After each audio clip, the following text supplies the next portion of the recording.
Nadine, this is such an intense and complete thrill ride. Desperation Road. Was there something about Michael Ferris Smith's script or the book that he initially wrote that drew you to be a part of this project?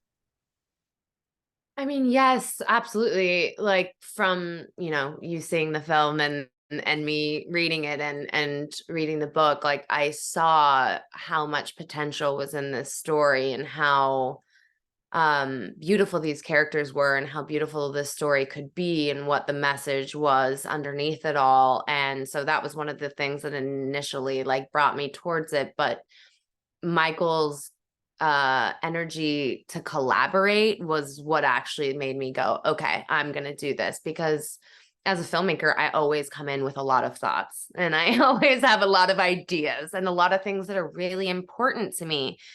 And he took all of those and just like gobbled them up and was so giving and trusting with like me diving in on the writing process with him and just like really cultivating what this film could be. And it's hard because like the novel is amazing, but it's also a 280 or 30 or whatever page thing, and then you need to get it into this tight and condensed film version that keeps moving and has momentum and has all of these different aspects, and you don't want to lose anything. And so it was a really beautiful process, like finding the balance with him, and again, just like how trusting he was with me and with my thoughts was just, it was life-giving, like when you get to purely collaborate, that's just such a great feeling.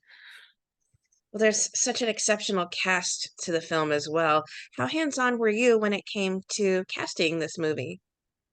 Very hands-on. Like I don't think there's a thing that I'm not very hands-on about. Like everything is really important to me and it all matters. But as much as I'm very hands-on in all of those aspects, it's mainly so that I choose the right people so that when we get there, we can fly and we can collaborate and we can, you know, create something together. And I think, so that's why it's really important when making those decisions on like who are you bringing on the journey with you, and like who do you envision to really embody these characters and bring to life all of these elements that are really important to you.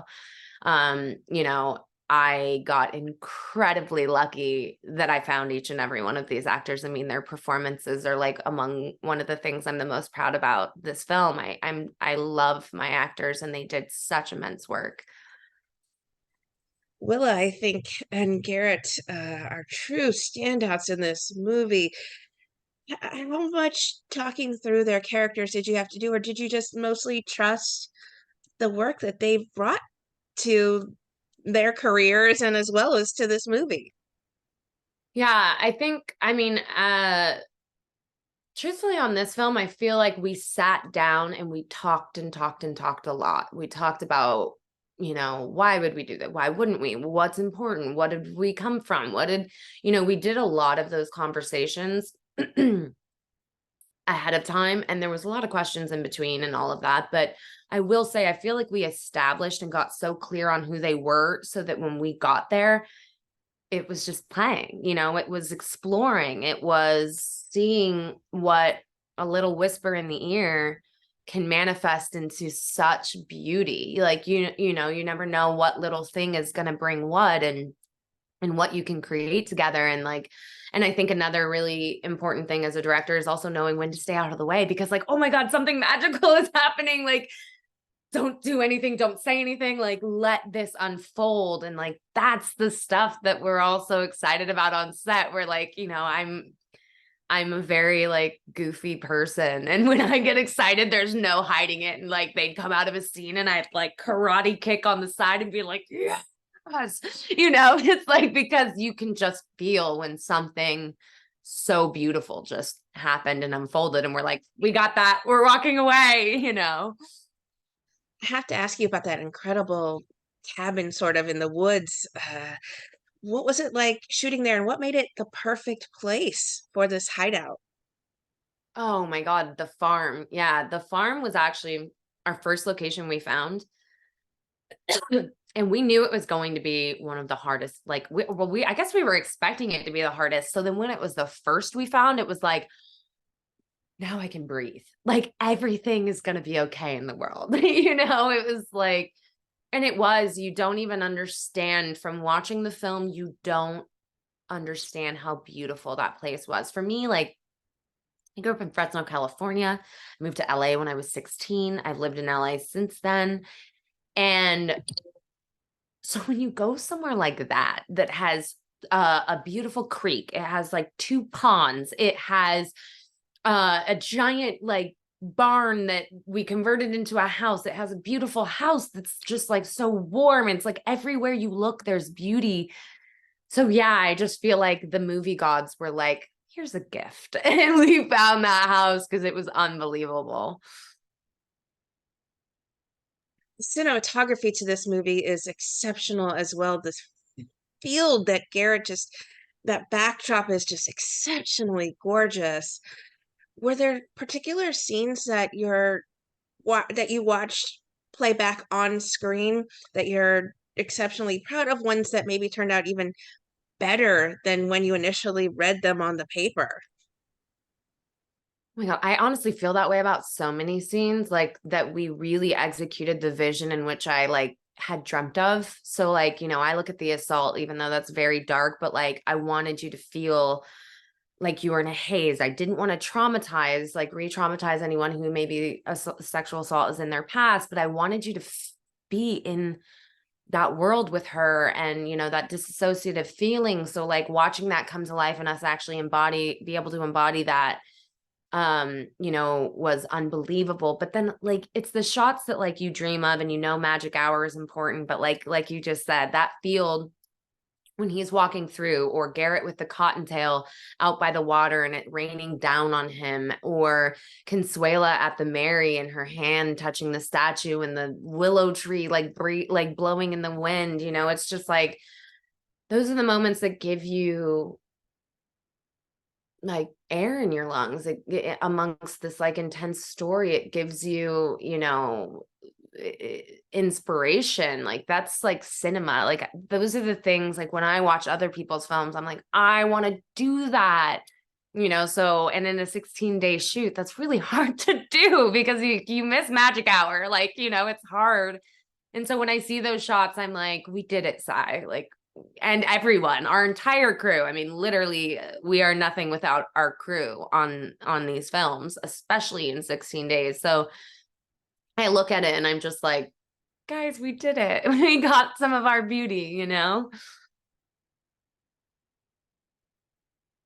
There's so many exceptional scenes, and I have to ask about the assault scene as well. Willa did an exceptional job, and you just, it breaks your heart, and filming that must have been exceptionally tough for her. How did you help her relax after end of shooting that particular scene? Or is it just that she's such a professional at this point, she's able to sort of disassociate after filming those kinds of intense scenes?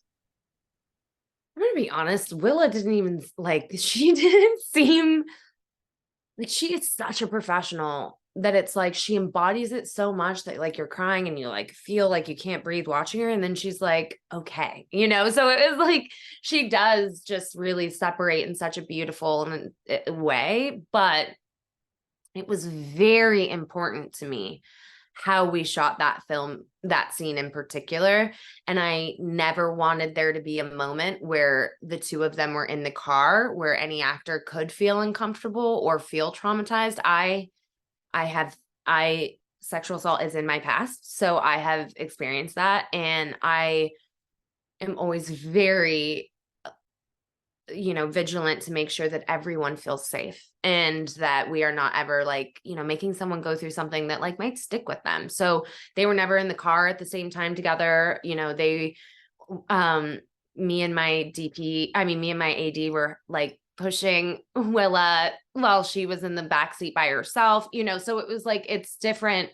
So the way in which we shot it was a very safe way, and I hope made Willa feel really safe so that it was so easy for her to just like go in and out of it, and it never felt like it was sticking with her, you know. So as a director, I was very proud of how we were able to do that, and that I mean, she just was so mesmerizing and hard to watch, but also just, yeah, she just is such a professional that she's like, okay, I'm done, and it just like, so it makes you feel so much better as a director because it's hard to put people through those kinds of situations.